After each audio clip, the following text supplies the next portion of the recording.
हमारी जो बेटी इंदिरा जी इस विद्यालय में कार्यरत है और ये जो सभी स्टाफ है इनका ये बहुत ही गजब आपको मतलब एक शिक्षा दे रहे हैं।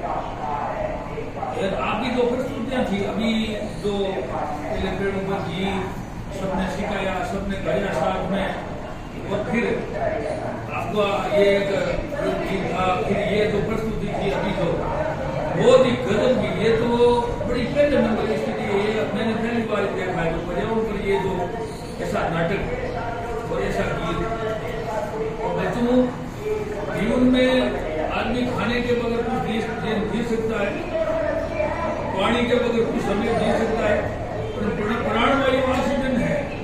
ऑक्सीजन के बिना केवल 5 मिनट ही आदमी बच नहीं सकता। और बच्चा जब जन्म लेता है जब सबसे पहले उसको ऑक्सीजन की आवश्यकता रहती है और 80 साल तक 9.5 करोड़ रुपए की वो ऑक्सीजन ले लेता है। तो अगर हम पेड़ पौधे ही नहीं लगाएंगे, पेड़ पौधे ही नहीं होंगे और ये जो पर्यावरण की रक्षा भी नहीं होगी तो हम बचेंगे। तो हर आदमी को ऑक्सीजन की आवश्यकता रहती है। इसलिए जीवन में कहीं भी गमले में लगाएं और कहीं लगाएं, जगह मिले तो कहीं लगाएं, हरा भरा रखें। हरियाली जहाँ हरियाली है वहीं खुशहाली है। तो हरियाली हम देखेंगे तो आत्मा भी खुश होती है, मन भी खुश होता है। तो इससे जो मानव मात्र ने एकाड़ के शिखर पर बैठ करके जितना इसने धरती पर जो नुकसान हुआ, ये तो अभी नाटक में मैं देख रहा था। एक बार ऐसा नाटक बाहर एक जगह हुआ था तो हमारे प्रधानमंत्री जी वहां मौजूद थे तो वो बच्चों के पास चले गए। उनको इतना मतलब हुआ कि इतना गजब का लगा कि तो ये जो अभी नाटक था धरती माता बता रही थी कि मेरे साथ क्या क्या आदमी ने किया, कितना मेरे साथ नुकसान किया, धरती को खोखला कर डाला, छोड़ा ही कुछ नहीं।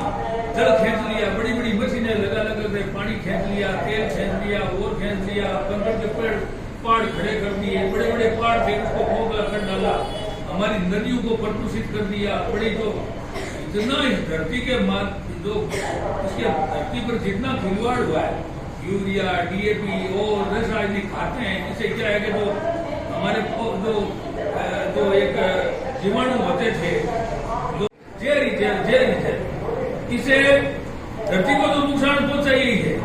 पर इस धरती के नुकसान के कारण आने वाले समय में अगर हम नहीं चाहते आदमी को भी बहुत बड़ा नुकसान भोगना पड़ेगा। ये तयशुदा है, इसलिए भोगना पड़ेगा क्योंकि सब खान पान सही नहीं रहा, हवा सही नहीं रही। आदमी की बीमारी लगने के 3 कारण है।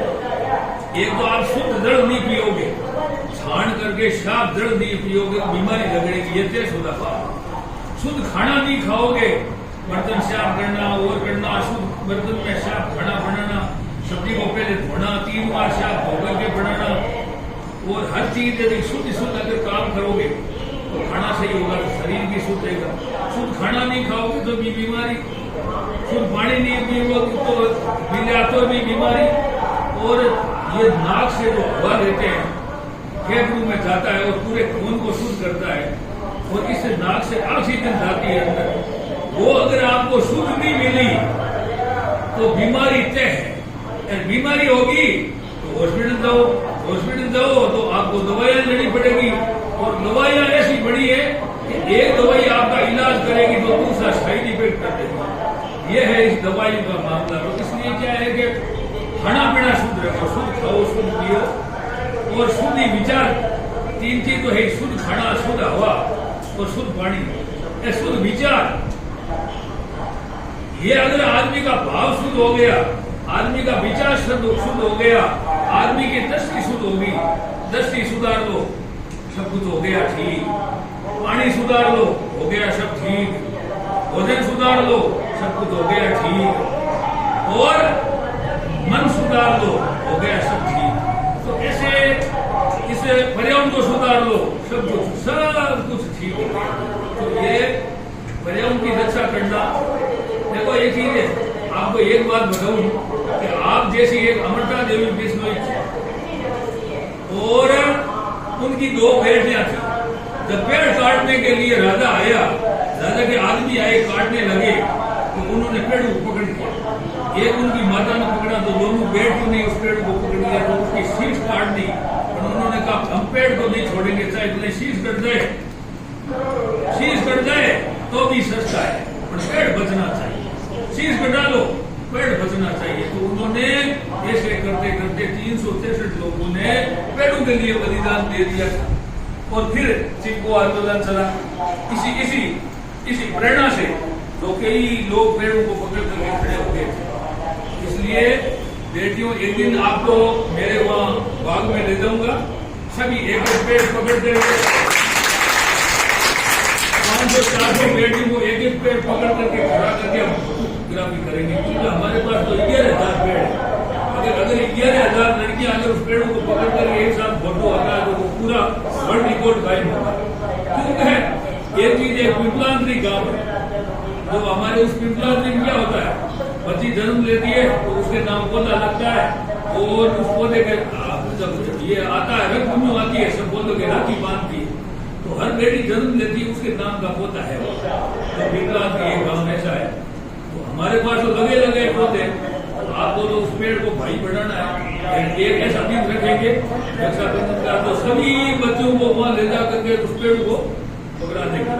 तो ये अब बच्चों एक चीज है, मैं तो 5वीं तक 6वीं तक पढ़ा, बट ये है कि मैं चौथे स्टेट जो भारत के थे, बड़े बड़े हिमाचल, यूपी, हरियाणा, पंजाब और महाराष्ट्र, मध्य प्रदेश, बॉम्बे, गुजरात, तो मैं चलते स्टेट मेरे को बुलाया गया। अब 4 तारीख को मैं जा रहा हूँ, प्रधानमंत्री जी ने मेरे को बुलाया, वहां भी मीटिंग में मैं शामिल होऊंगा।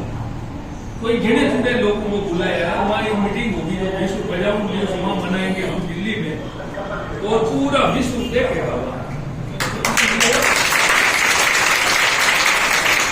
तो हमारी बेटी बराबर है, ये सब हमारी बेटियां। और जरूरी तो इनका कहना तो मानना ही पड़ता है। मैं बहुत बिजी था, अभी कुछ मैं लेटर पढ़ा रहा था, प्रधानमंत्री जी से मिलता है, कई चीजें हमें तैयार करनी पड़ेगी, पर इनका तो कहना मानना ही पड़ता है बिल्कुल। इसलिए बेटियों, आपके लिए हम तैयार हैं, हम आपकी सेवा के लिए तैयार हैं। आप तो आगे बढ़ो, तरक्की करो, ऊंचाइयां छूते रहो, अपना नाम रोशन करो, और आप कुछ हुनर सीखो।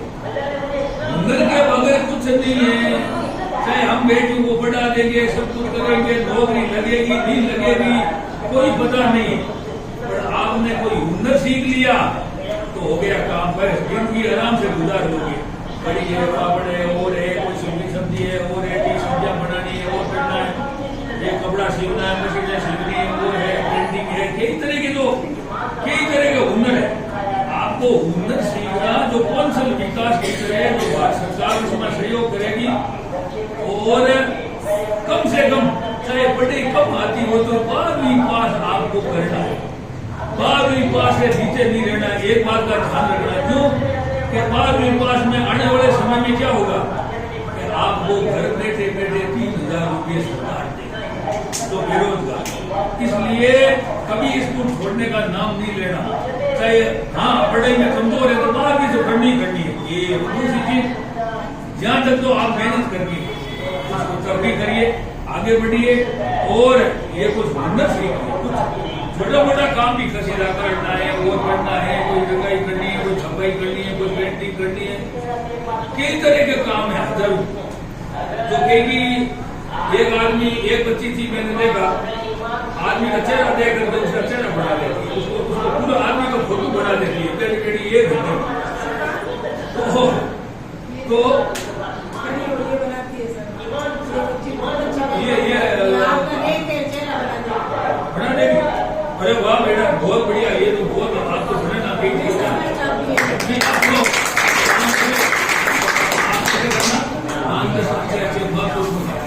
बड़े बड़े हमारे विश्व में नाम कमाया, उनके चेहरे बना करके ऐसा फोटो बना, मैं आपको इनाम दे दूंगा। तो इसलिए क्या है, बहुत बढ़िया, बहुत धन्यवाद। तो ऐसे कुछ न कुछ कला, आज की कला ही सीखो, चाहे कविता लिखनी सीख लो, चाहे गीत गाना सीख लो, कुछ न कुछ सीख जाओगे तो आपका जीवन आराम से। और इंद्र जी जरूर है।